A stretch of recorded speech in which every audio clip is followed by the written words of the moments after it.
বহুত দিনৰ পৰা ভাবি আছিলোঁ আইফোন 13 Pro এটা ল'ম বুলি, কিন্তু আজি বৰ্তমান লৈ ল'লোঁ গাইজ, ৰখিব কৈ আছোঁ। প্ৰথমতে সকলোকে নমস্কাৰ দেই। মানে স্কুলৰ পৰা আহিলোঁ, আহি পেলাই ভাবি থকা হৈছে কি কৰিম বুলি। তাৰপিছতে ভিতৰত গৈ পেলাই প্ৰথমততো খাব লাগিব ভাত খাই পেলাই দিনটো আৰম্ভণি কৰিব লাগিব।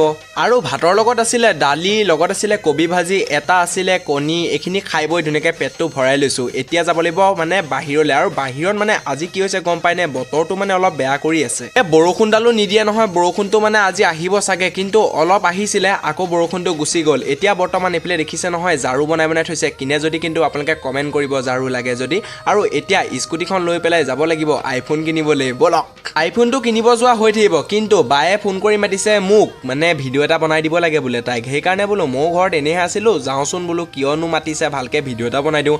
আহি পেলাই দেখিছোঁ এই দেখোন ভিতৰৰ পৰা ওলাই আহিছে ভিডিঅ' বনাবৰ কাৰণে। তাই বোলে স্কুটিখন চলাই কৈছে মোক ভিডিঅ' এটা বনাই দে। মই কৈছোঁ হ'ব দে, একো নাই। কিন্তু মই এই ভিডিঅ' বনাই পেলাই আহিলোঁ ঘৰত, আৰু আহি পেলাই বোলো এতিয়া ভাইটিক দেখিছে নহয় কি কৰি আছে। ভাইটিৰ কথা বাদ দিয়ক গাইজ, কিন্তু এতিয়া মেইন কথালৈ আহোঁ। আইফোন কিনিছিলোঁ যে, আইফোনটো কিনা নাছিলোঁ। আপোনালোকে ভিডিঅ'টো চোৱাৰ বাবে ধন্যবাদ, কিন্তু এদিন আইফোনটো কিনিহে এৰিম গাইজ। আজি ভিডিঅ'টো ইমান আছিলে, বাই বাই।